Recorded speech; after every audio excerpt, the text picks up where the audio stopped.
Hey guys, and welcome back to another brand new video, and I'm here today at one of the most popular tourist attractions here in Milton Keynes, which is Willen Lake. Willen Lake is a really nice place to go on walks and admire all the ducks and the swans and everything.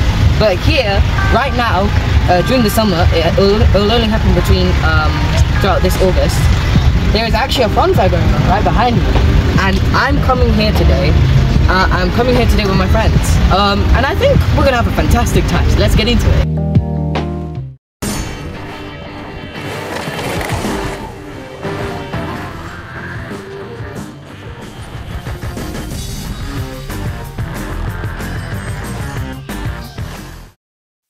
Willen Lake is Milton Keynes' most popular park, attracting in excess of 750,000 visitors a year. It comprises 180 acres of landscape parkland, which surround around 100 acres of water across two lakes. Both lakes are balancing lakes, designed to mitigate flooding from the River Ouzel. The southern lake offers a wide range of activities on and off the water, whilst the northern lake offers a more natural and tranquil setting, ideal for quiet walks and spotting wildlife. The lake is one of the largest purpose-built stormwater balancing lakes in the UK. Some of the activities that can be found at the Southern Lake include a water sports centre, an inflatable aqua park and obstacle course, and of course a fun fair that usually happens every summer.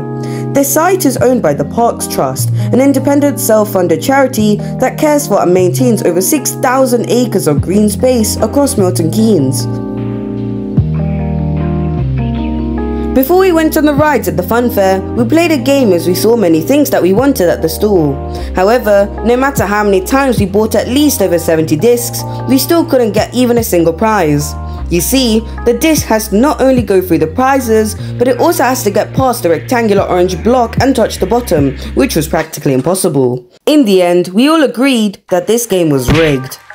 After a disappointing start, me and my two friends Kogel and Origin went on a ride known as a waltzer, a ride that spun you up to the point that a few people actually struggled to get off the ride. As well as this, since we were the only people on the ride this round, we got the privilege of the person spinning us throughout the remainder of the ride. In the middle was Kogel trying his hardest not to put his head against the seat, and at the end Origin, who at that point in time was practically lifeless.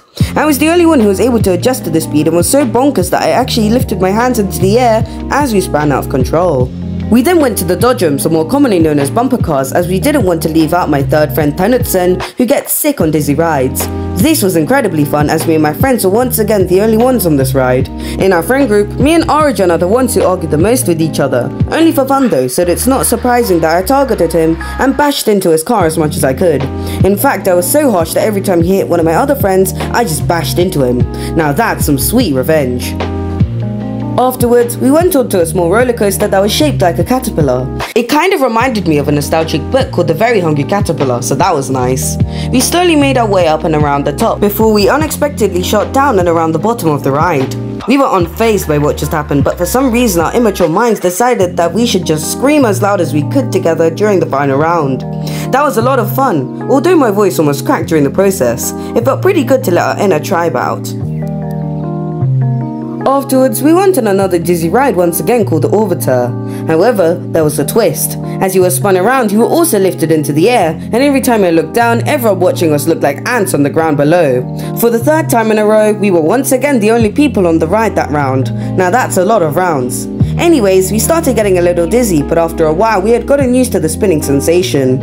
Even as we sped up, I was unfazed.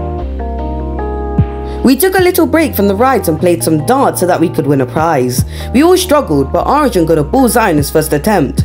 The only problem was that you had to score as little as possible in order to get a bigger prize. Origin had completely screwed up, and in the end he was left with a small prize and one massive frown. After a quick laugh, we went on a ride called Miami Trip that was just next to the game of darts we played. This time our other friend Tanutsen also came on, which was pretty good.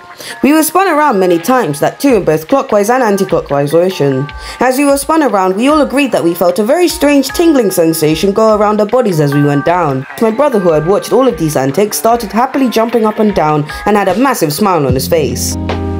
Just next to Miami trip was the scariest and most adrenaline-building ride in the whole fun fair, the Shooting Star. This ride was just like the Orbiter, except it went much higher than the Orbiter, and in the end it would completely flip you upside down. Me, Kogel and Origin this ride. Initially, as we started spinning, no reaction came out of us and we were just talking to each other. However, we underestimated the height that the ride was taking us. Everyone was a little dizzy after the ride, but I managed to overcome that very quickly, unlike Origin, who, let's just say, struggled a little bit more than the rest of us. Finally, before we left the fun fair, we went on the Twister, which increasingly got faster after around 30 seconds. Poor Kogel was stuck in between me and Origin. Oh yeah, Kogel is incredibly skinny compared to our chunky bodies, and since he was in the middle, he was shoved on either side of himself. In fact, he compared the experience to an elephant and hippo squashing him. A bit harsh, but I wouldn't blame him for saying that.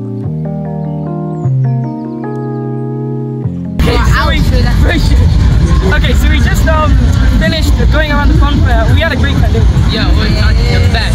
It was a good time, yeah. Right. The dizzy rides were the best ones. For me, the one when they were the one that was like up there. Yeah, that one. The one that was in the distance that's going up. That was my favorite. He would have never survived. He was gonna die. Me and okay, so I'm here at Willen Lake once again, and this time we're going to be going on these pedal boats just over here. And I remember the last time I came to one of these pedal boats was 4 or 5 years ago, so it's going to be quite a good experience. We came back to Willen Lake a few days after, this time with some family friends who wanted to visit Willen Lake. That's when we decided to go on one of these pedal boats. These are very simple to move. 2 people have to pedal, and there are 2 extra seats for any other people who are coming. I went in a boat in the shape of a green car, whereas my family went in a boat in the shape of a pink dragon. In general, the ride was very calm and relaxing. You couldn't really hear anything except for the funfair in the distance and the people who were on the boat with you. We pedaled slowly onward and around the southern lake. A cool breeze surrounded us and helped us a lot with pedaling in the heat.